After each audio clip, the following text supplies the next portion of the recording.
hello. Here we are, and we're going to talk about today frustration, how to move beyond frustration, and having fun, and just our own life experiences so far of what that's been like for us. And before we begin talking about that topic, I just a shout out to Young You Organics and the White Sage Smudge Spray and this amazing product that is just a really pleasant scent. And I'll show you the way that I like to really spray it. And you could use this instead of using the smoke to smudge the space. If you don't like smoke, I know some people don't. And I like both. But how I use the product is I just do a simple invocation through words. That's the best way that resonates with me. I invoke white sage and clary sage and palo santo and lemongrass and rosemary and the head medicine spirits of these plants to bring me calm and peace and balance and harmony and grounding for all of my energies and to prepare me for this podcast today. Spray it around. Make myself smell pleasantly. And yeah, get yourself some on Young You Organics. The I'll spray link will be in myself the too. description. I'm not using that one though. Now you're using this one. Well, it disappeared, so or else I would be using it. Yeah, actually, that's funny you mentioned that. Mine it disappeared after someone was there. If you're listening, you know who you are. We'll send you a link. But um yeah, mine actually didn't disappear. I left it in someone's bag. Luckily, I had another one. Yeah, we Ah, had some more too. All of my bottles though are coming to a close. I have to refill. gotta get the refill. Yeah, I have it in like one, two, yeah, four different places in my house. There you go. You could just condense down to one. Anytime you need a lift. Yeah, I think that's something that, you know, for me, at the end of the day, to spray that before I go to bed. I mean, just to speak from like my own personal experience recently, I've just been feeling so much frustration, which is like the inside of me is like this, like a lot throughout the day. But coming home and actually using this smudge spray before I go to bed and just connecting with the spirit of it. And I mean, like the whole spirit of it is the plants, but it's also, our friend who creates it. And like just, this love for like putting out a good product and these plant spirits who, you're putting your intention into it and giving these plants some guidance. And that invocation before I go to bed actually just like helps me calm down, relax, and get get ready for sleep. So I'm not in Hmm. this kind of state before I go to bed. Yeah, maybe you need like, I'm thinking of one of those, I guess it's like a beer can hat.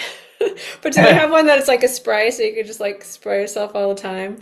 This constant So just have like a constant mist. that would be nice. Although you Hmm. probably get Turn sick my of it. frustration into flow.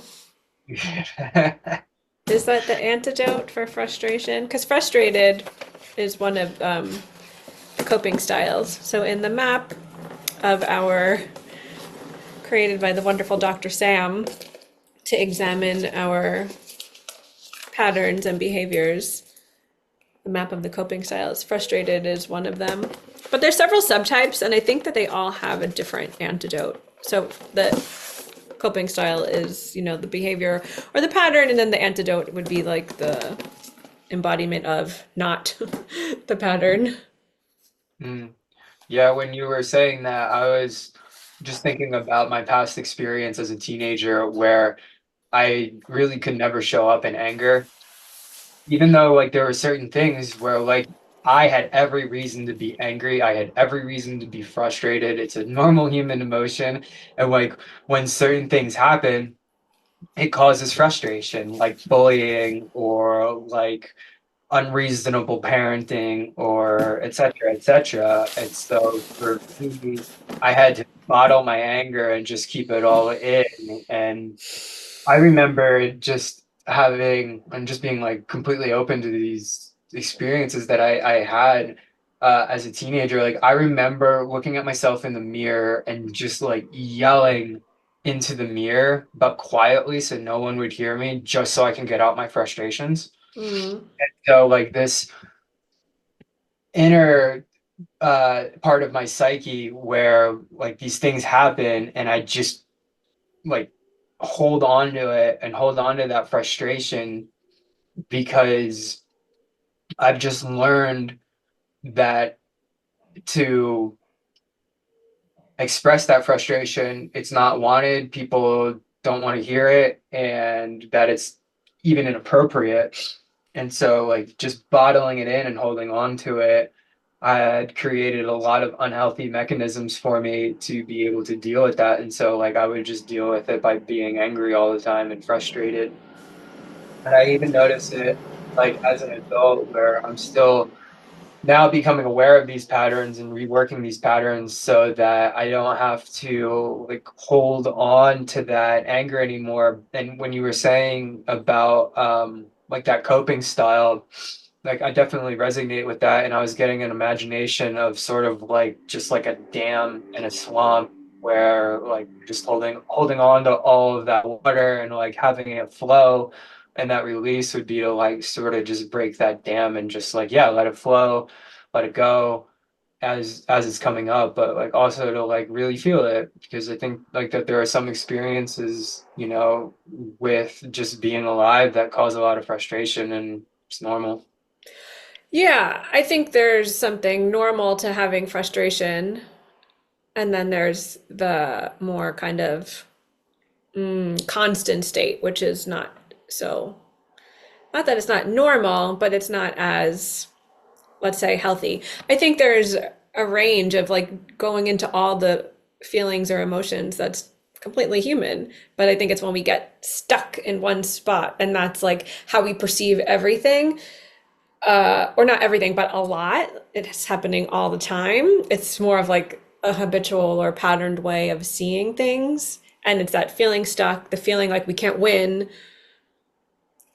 That is when it's more of like a, something that maybe we want to look at and change. Otherwise, I think everything, everything is somewhat of a healthy experience, to go somewhere and then come back. Yeah, I am in agreement. And I think that's the truth of where like what the unhealthy expression of that would of frustration would be to bottle it in and to just I think there's a specific word, not reminisce, but what is it? Like Ruminous? ruminate, Ruminate, ruminate. yeah, ruminate on it and let it just, you know, uh burn forever. And I think, you know, a lot of that is when we get caught in story and narrative, such as, you know, if this person did this thing to you, and then you just keep telling yourself that over and over and over and over again. And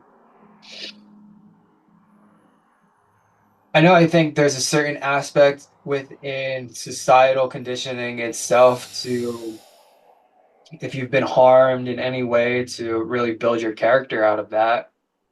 But I know I also think that's what leads to perpetuating this frustration and perpetuating these, you know, what would be described as like negative emotions. And like I never really found any kind of solution. I wouldn't even be aware of it had it not been for uh, really relearning how to condition my own brain outside of what is typically taught, you know, by society and um, the adults that were around me growing up. Yeah. Well, the adults, we've talked about this before. They come from a place where I don't know if they were allowed to express themselves or feel their feelings either. I've heard some people tell my kids like you get what you get and you don't get upset. It's like, where did that fucking come from? So when, Someone's parent or teacher must have made that up. Like, I don't want to yeah, hear you're complaining, no way, right? so go away Yeah, and take that anger with you or that frustration or that disappointment. yeah, yeah, and you don't get upset. It's like, well, that's like But I not am exactly, upset.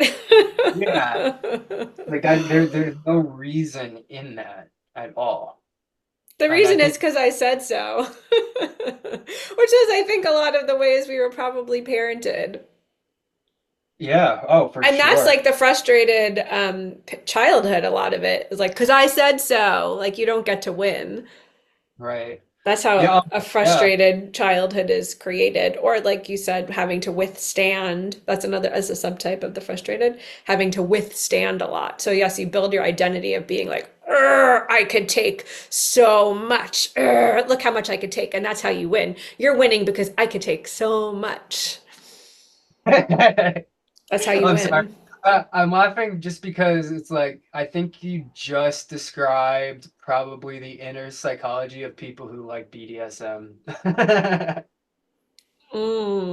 I'm not Maybe. sure of their inner psychology, but Who knows? possibly.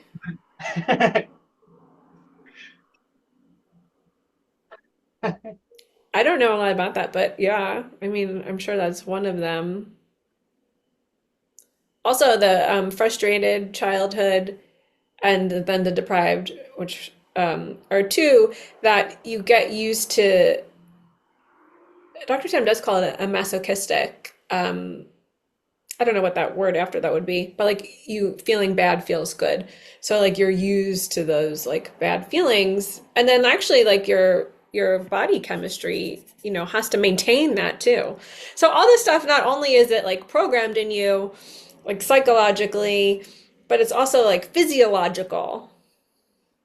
Yeah, yeah. And I think like too what you just said like is the mental illness where you know you said how feeling bad is normal, and so when you feel good it feels unnormal, and like you kind of I don't want that type of thing, and you sort of push it away even though it feels good. You're just so not used to it that like your own inner knowing of what is good for you has been completely flipped Yeah. by the programming that you're given by society itself. And so for like even like hey mom, if you're listening, like I think you did the best you could possibly do. And I think like that all of this programming that is doesn't serve our highest good goes back way longer than just like like m my mother or her mother or like recent history. I think it goes back quite a long time for real, and I think it's been exacerbated by the industrial revolution. But um yeah, getting into that where it gets flipped within us. I It's like, how do we fix that? How do we solve that problem? How do we not Mm. push away the things that are going to make us feel good? And how do we invite them more into our life so that we can move beyond what's causing us frustration? I think Yeah. asking those questions and really programming the mind to ask those questions and find the answer, and using, you know, uh, your spirit and the spirit beyond your spirit, the great spirit, to be able to focus your awareness and to have it be so that you find what it is that is going to bring you a positive experience and not push it away. It's like I think that's a deep programming into pushing away our own success that we've been just coded with, unfortunately. Yeah. I think it takes, creating a feeling of a sense in your body that is safe. And that could be, it feels okay, or it feels comfortable, or it feels neutral, or it feels just like a place I could rest my attention. And then building that foundation from there. That way you could actually have the felt sense. Because it's not just the mental process of inviting in the things. Your body has like this, I think it's called like neuroception. So it's like the sense of if something's safe or unsafe in your body. And so the way you're used to feeling starts to feel safe, and the other things start to feel like a threat. Meaning that if you're just used to feeling bad, is this what you're saying? And it just becomes like a normal feeling for you. And so to have like that switch up, maybe in a weird way, I've experienced this where it would cause fear. Like there's the fear of success, and then there's the fear of failure. And so it's like damned if you do, damned if you don't situation. But I think like that is, tearing down our success and, what that would look like to ultimately just live a joyful existence. Actually, I want to mention that book that you gave me, Between Heaven, what is it? Between Mirth and Heaven? Between Between Heaven heaven and and mirth, I think. yeah, he's talking about joy in that book. And, you know, the way that he talked about joy was, all these experiences that we have that have like the big uh, color or painting of the human emotion. It's about accepting that the human experience is filled with all of those things, the frustration, the happiness, the sadness, and then finding joy in all of those things and not having them be exactly a permanent state and finding the joy in that. And that like and that God can give you such tremendously beautiful experiences and to really focus on that and not to focus on the frustrations for too long. Yeah. I mean, partly you have to focus on them a little bit, as much as you can, to help yourself move out of it. I think it is helpful to feel it. You got to go through feeling that anger. And whether it's going to be, especially talking about a coping style of frustrated, there's going to be all that anger. I mean, yours isn't unconscious at this point, but there's all the anger like about what happened as well. So,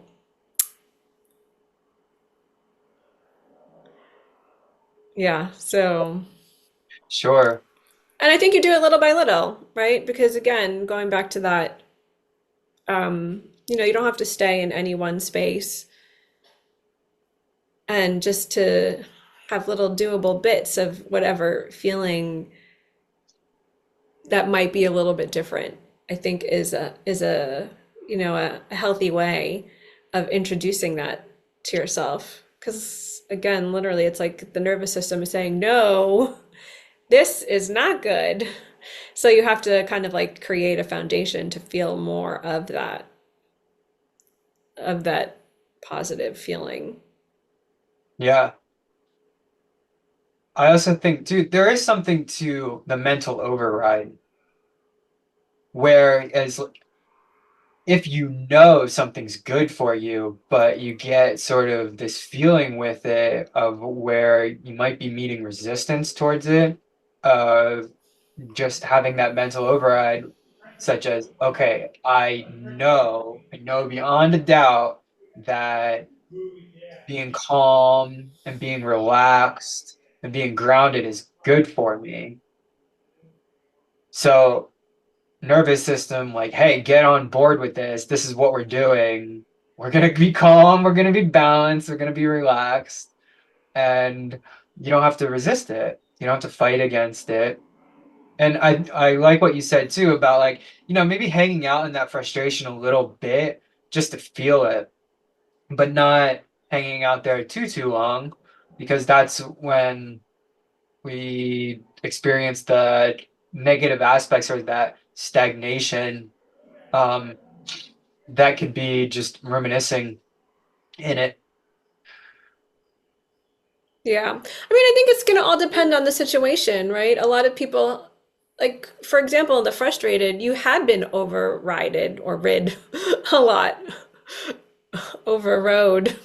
Road, You had past been tense. overrode a lot in your childhood. So then to just continue to override yourself mentally, I think every case is going to be different. I meant with the overriding is like if you are doing something that is for your success and that is giving you a good feeling and it's good for you, but like there's that voice inside that's might be trying to tear down what you're doing. It's the doubt. And so what I meant by the mental override is just to be aware that the doubt's there and then to just plane right through it and keep doing what you're doing that's making you feel good ultimately. And that's, you know, bringing you positive and joy and happiness in your life. That's what I meant by the mental override. Okay, I thought you were talking about like overriding yourself. 'Cause I think there's something too, again, meeting yourself where you are and being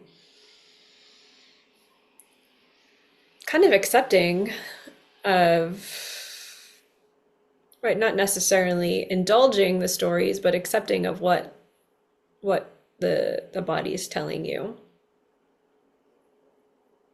as much as you could handle of that. And then again, balancing where you can, even just moving to a tiny little bit of feeling different. Doesn't have to be like going from frustration to joy, because sometimes those feelings are hard to access for people.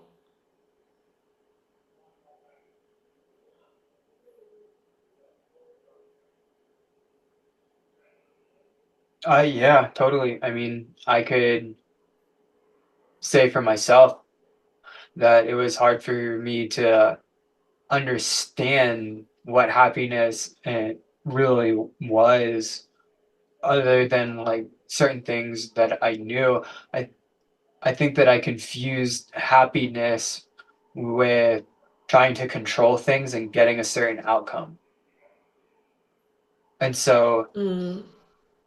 that whole control mechanism for me was a coping style that came from fear and ultimately led to a lot of stress when, ultimately I couldn't control a lot or anything. Really. Yeah, it's stressful to try and control everything. Yeah, and you can't ultimately do it. No, we're lucky we can control ourselves. Yeah, I think like really the only thing you have control over is your own decision. Yeah, I mean, and sometimes, right, you're not even aware of what you're deciding.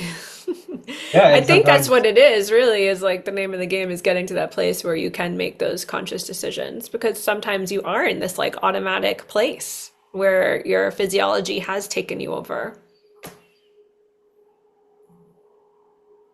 yeah.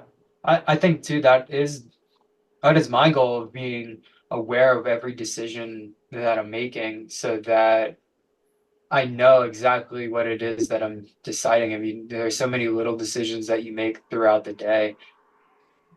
And really, from the mystery school teachings of the intention and from the sitter course, um, of how setting that intention, it guides the decisions.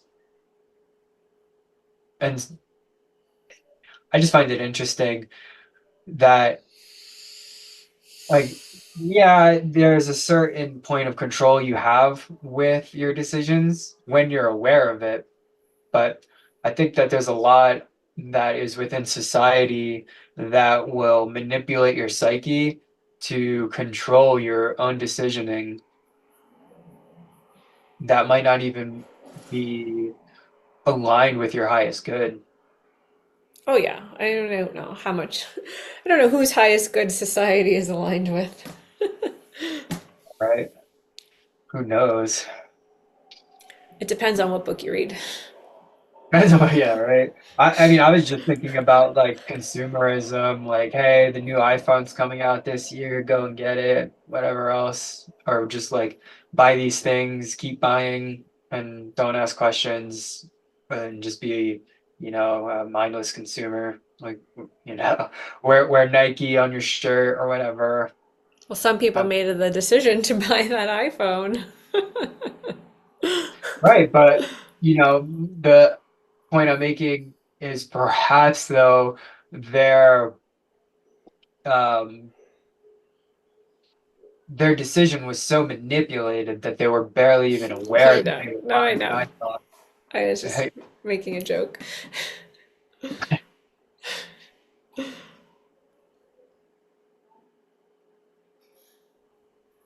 Oh, I think you froze for a second. am I good now? You froze for a Yeah. second, actually, too. Yeah, you're good. We're good. All right, if the internet goes out, I'm probably gonna throw a hissy fit silently, or not so silently. Yeah, maybe you should not be so silent about it. Oh, I'm not in the morning. I don't know if I don't know if people hear me, but like the internet went out the past 2 days. It caused me so much frustration. I was like, God fucking damn it! Uh-oh. Freaking internet. And it goes in and out sometimes. So I can't even like pinpoint what the problem is. Yeah, that is really frustrating. Technology is so frustrating. There's that element that you just can't control. You just can't fix it no matter how hard you try. Yeah. And it's like when you need it too to be working and it just doesn't. Well, I think the most frustrating thing for me is when the internet goes out when I'm working on something because then it just throws Mm, off my whole day. Like yesterday, like because I'm meticulous about planning my day and like how I want to structure how I'm gonna spend my time. I don't want to waste any of my time. And so like when that happens, I have to like figure out then what else am I going to do? I had this thing to do then and I plan to do it until then. And so it just completely throws off the flow of my whole day. And then I'm just like spend like the morning being frustrated at it. mm. Even though it's like I could probably be doing something else that's not based in frustration, it's still like where you as you were saying, where that nervous system sort of just takes over and it's just like, oh, fucking goddamn internet. Yeah. Well, maybe you could just start imagining the possibility of if it happens again, Throw my computer out the window. maybe a No, possibility don't. of just going with the flow and saying, unfortunately, I can't control my schedule today. And maybe I'll take this time to do something that I like or take a quick I would walk. flip it. I would flip it and say, fortunate or unfortunately, the internet stopped working, but fortunately, I can control my schedule and then be malleable based on what I decide to do then. Yeah. Yeah. So just So, imagine that you could do that next time. You don't even have to do it if yeah. you don't want. You could sit in the frustration still. Not everything has to change like that. It's like, fuck, I know I could do something else, but I am just still so frustrated right now. So I'm gonna let myself sit like this, even though I know I could choose something else because this is just what I'm gonna choose right now. And that's okay too. Even just Yeah. knowing that something else is a possibility. Maybe it's the next time that you choose it, or maybe it's like 10 times next that you choose it, you know? I don't think there is a right or wrong No, based on what you decide, but I do think there is healthy and unhealthy ways of doing things. I think it depends.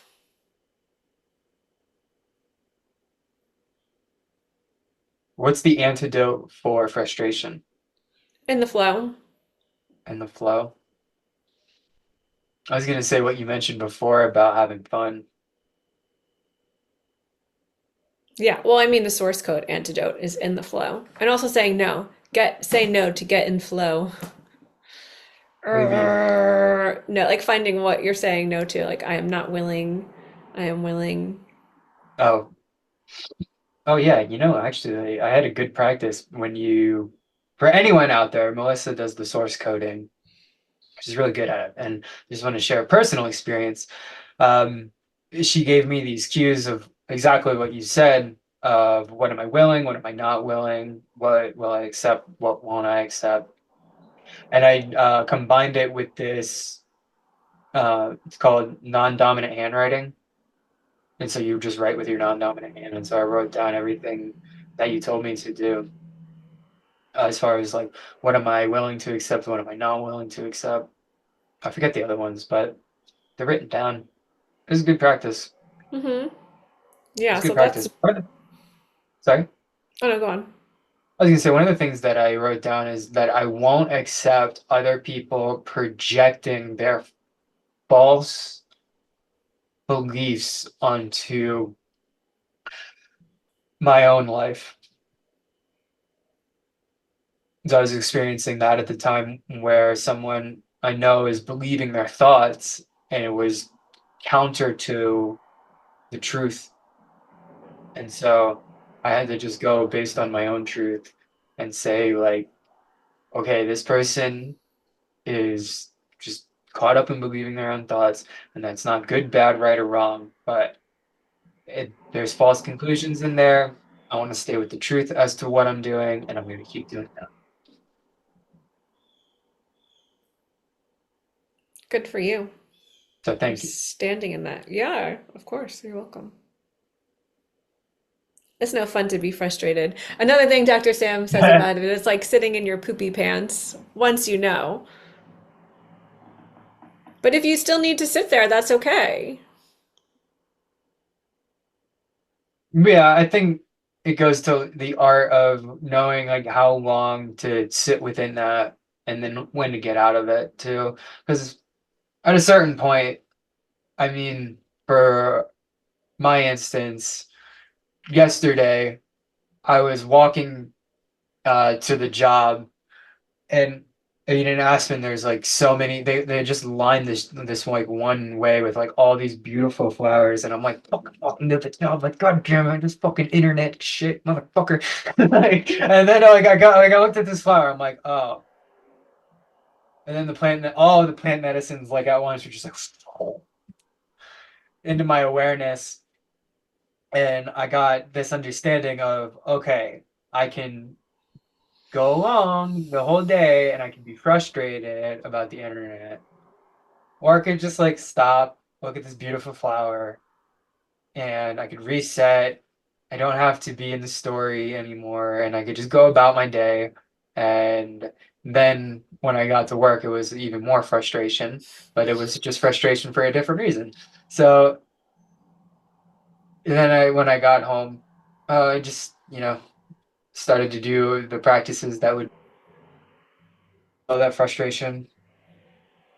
Um, But yeah, I definitely need to have fun more. Mm, yeah. I think fun is a good antidote for most things, or not taking yourself so seriously. There I am, sitting in those poopy pants again. Love to play in the caca. You like to roll around in your own shit. Who doesn't? Who Love a doesn't? good I shit do. roll. Have you ever Oh, mud wrestled? Um, no, but I have taken a mud bath. I've never done either. It just reminded me recently that I haven't mud wrestled, but I have wrestled recently. Oh yeah, giving the people's elbow. I was actually doing a frog splash or I think a they're frog splat. And I let my kids do one to me too.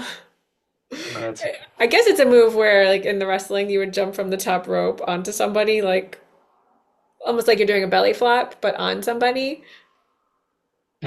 So the kids do it on the bed. They hold like I don't know if the person laying down holds the pillow or the person jumping holds the pillow, but you like jump onto somebody holding the pillow.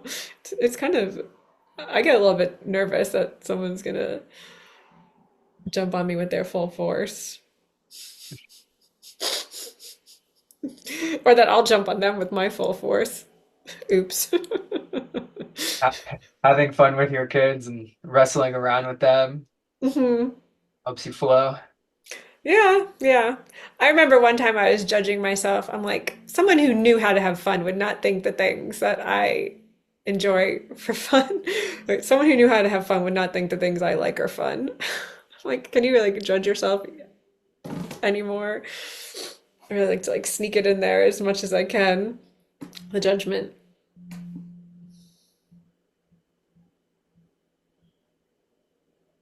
Yeah, I mean that judgment counteracts our success with having fun. hmm Success and having fun. Yeah, right. I think there's a certain aspect of, success that is just about having fun. Like it's not all about like work, business, money, etc. Some of that is just like, you know, relaxing with your family and having fun playing games. I mean, what games did you play when you were a kid? We played Monopoly, and then this other Monopoly game. It was like a hybrid. I think it was called like Free Parking or something. We played Parcheesi. We played this French card game like called Mealborns.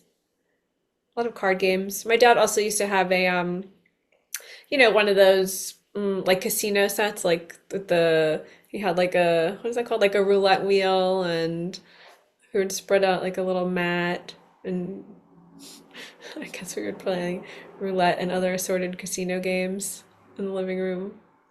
Nice. Did you have a lot of toys when you were growing up? I don't remember. I had a lot of Barbie dolls. Did you play games with the Barbie dolls? I had a Barbie house and a Barbie kitchen. I don't know. I feel like we used to just dress them up, and then by the time they like got all ready, you were like, I'm done with Barbies. They never went anywhere. They just like to get dressed. Like you get your where I was leading into that though is just to remember what it was like to be a kid and just to play just for the sake of playing. For me, it was building blocks and Legos and like swords and guns and things like that, which probably I don't know if like I would ever give my kid like a sword or a gun as like a play toy. My kids have both. Nerf guns. Maybe Nerf guns, those are They have fun. like styrofoam swords. They have sabers from Star Wars. Yeah, those were fun. I enjoyed those. I personally do not like playing with those now. I do not want to get hit with a sword. I don't play that. I do a lot of like ball sports with them, like catches, or we'll even play like pickleball in the driveway, or kickball or wiffle ball. Oh, nice. It's funny you mentioned Nerf guns too. I just got a memory of when I'd be at my uncle's house and my cousin he had this like Nerf gun where it was like it would shoot balls out, and my Mm. grandfather he would sit like on the couch and he has like a bald spot on the back of his head, so we would sit on the stairs and just aim at his bald spot. You must have loved that. Uh, yeah, he was a good sport about it. Yeah, that reminded me of my uncle is a hairdresser, and my one of my grandpas didn't have a lot of hair, but I remember like my brother would brush it and like put it in a little clip up here, and they would play Nick the hairdresser. It just reminds me because I would see him from behind where he's like all bald back there.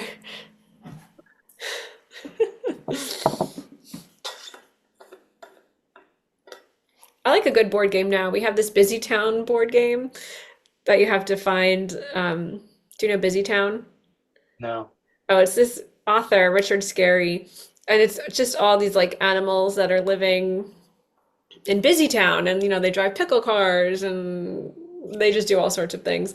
So there's this board game where it has like several scenes, and then you get this one spin where you have to like search for stuff on the board.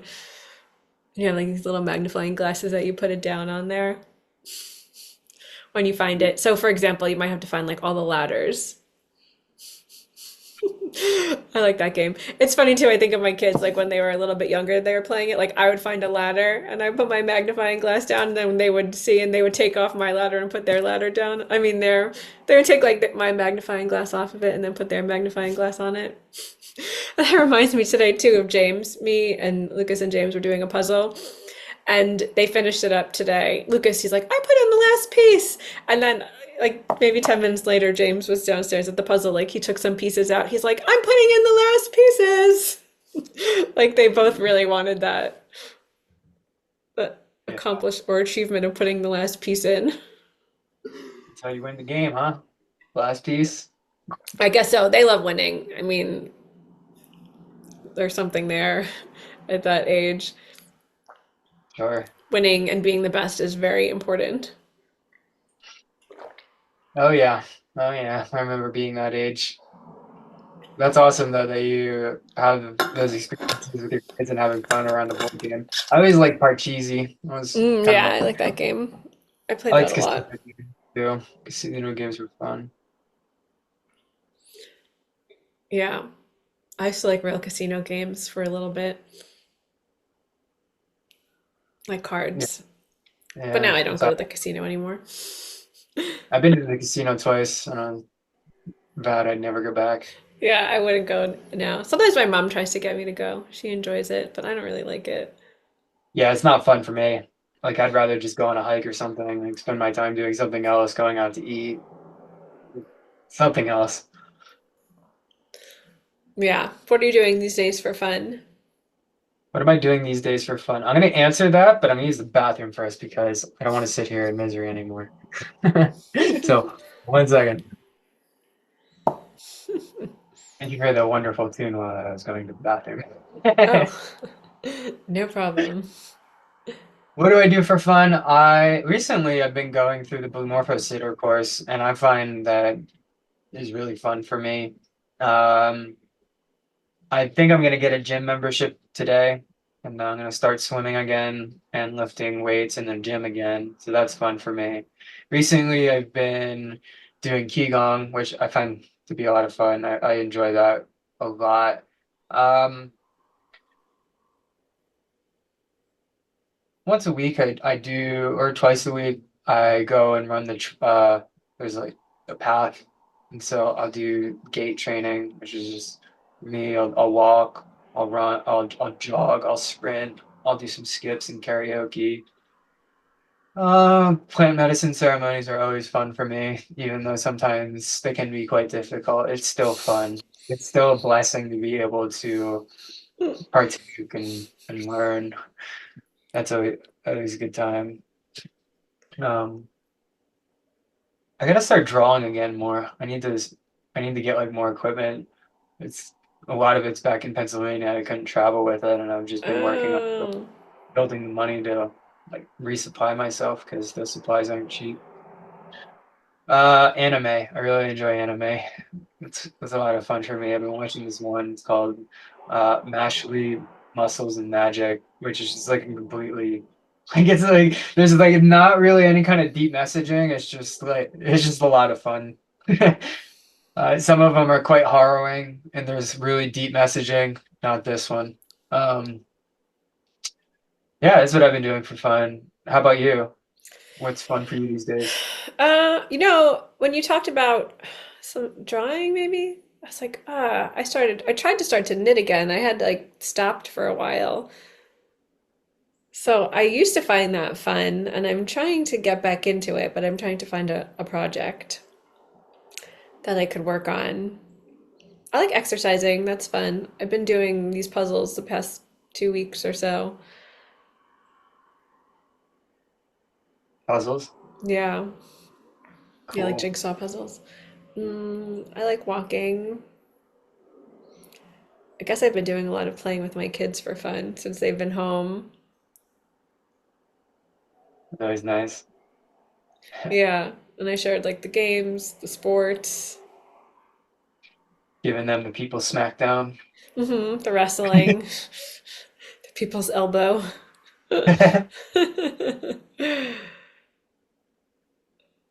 Yeah, I suppose I like ceremony as well. I was just laughing because, right, I think the last couple of ceremonies I had were just like torture. But I guess I was sitting in my poopy pants, maybe. I'm not so sure.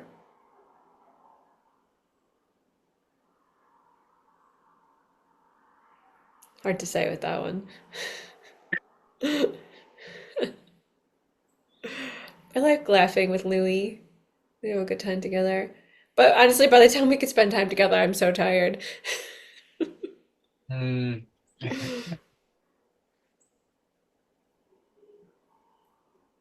I like when we exercise together, but we don't get to do that too much either. Because one of us usually does it at a time, so we can keep an eye on the kids. Mm. And I like hiking with him, but we brought the kids for a hike the other day and they were just like complaining. I mean, you've been on a hike with my kids. They were just complaining the entire time. And it wasn't even that long, we try to make it short for them. Funny. Where did you go? There's this place right by our house. It's just a nature center, but you're in the woods and there's like some hills and stuff, and there's like creeks and that's fun. We saw some deer, Oh, nice. some kind of bluebird. I forget what it was. I looked it up afterwards. Mm. Lots of blue jays. The kids walked on some, like down tree logs and stuff. It was fun. Oh, the night before that, we went to the summer solstice gathering at this river bend, another kind of nature center, and they were like walking, and they didn't say no peep, not a peep out of them. They were having fun. I guess because we were walking to the fire pit, or we were walking to the. They had one of those like I don't know what it's called, but it's like a flat, like a ribbon, like from a backpack, like the strap. So it would be like something like that you could walk across. Okay, yeah. It's attached to two trees, but they had like kind of like supports that you could hold on to. Oh, yeah. What are those things called? There's like a name for it, but I know what you're talking about. Yeah, so they had one where you would just went from kind of like hanging thing to hanging thing, and then they had one where you could just like hold this hanging thing the entire time. So we were walking to find those, and the kids enjoyed that, and then no complaining. But then the next day we tried to go on this walk, and it was just, you know, you would think we were torturing them. So sometimes I don't enjoy the hiking, but I usually do. I guess it depends on the company I'm keeping It's funny. and how much whining I have to withstand.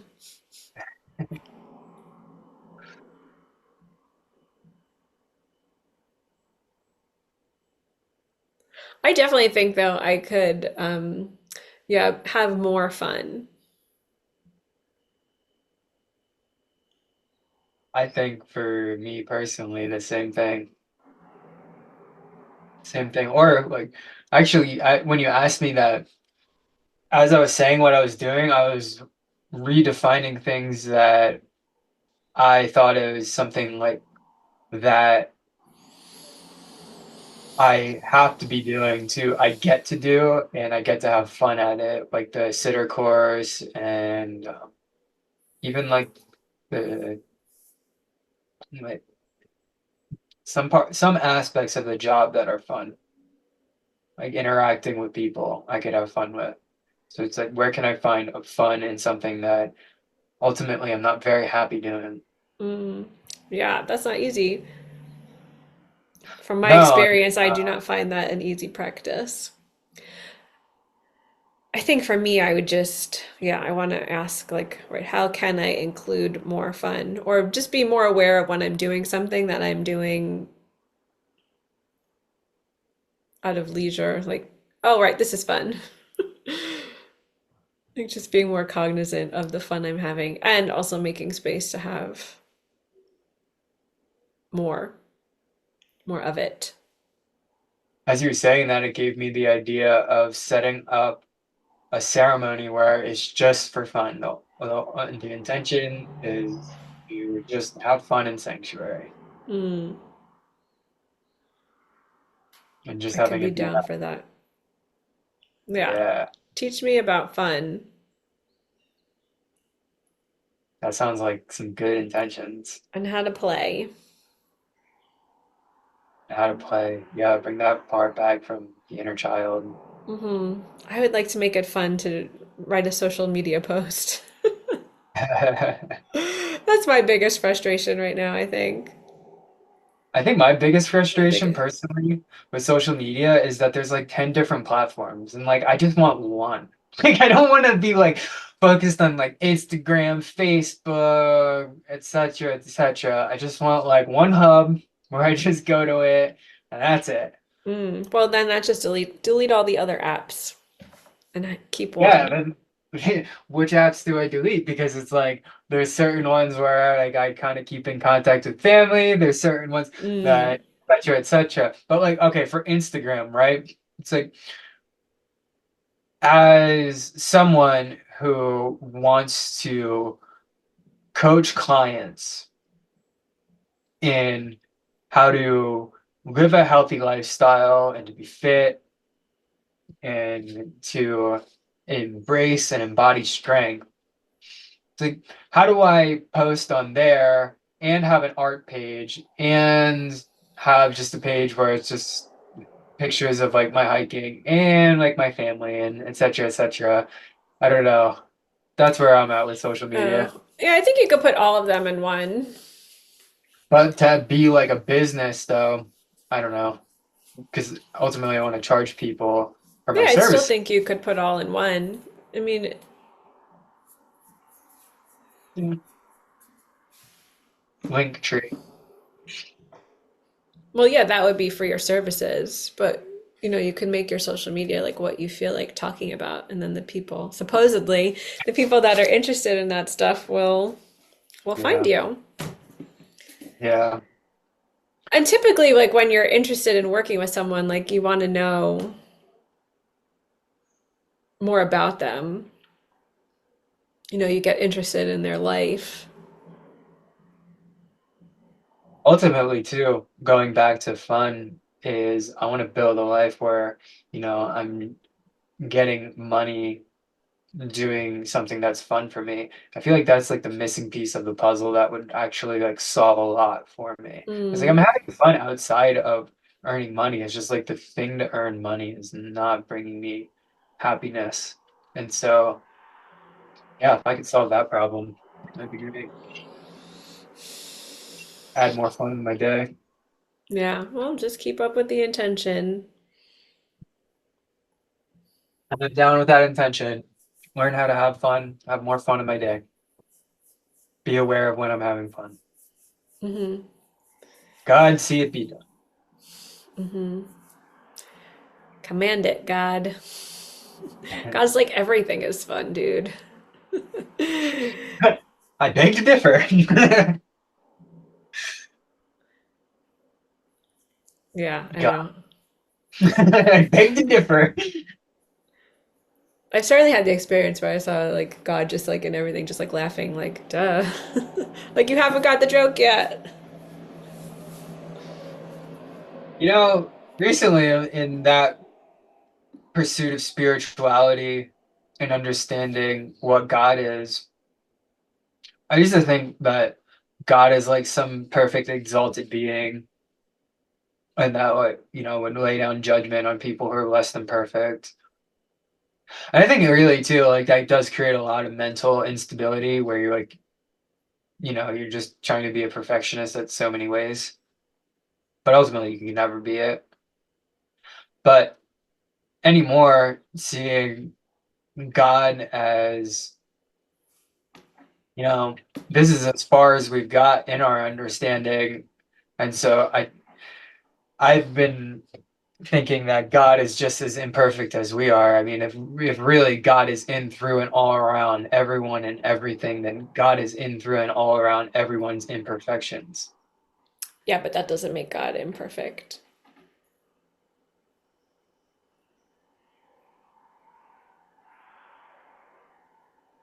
Just the thought.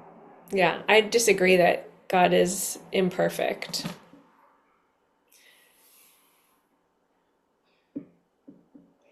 I was thinking about this because it did come up before. So I partially think perfect is like a static, not that it is static, but it implies like there's just,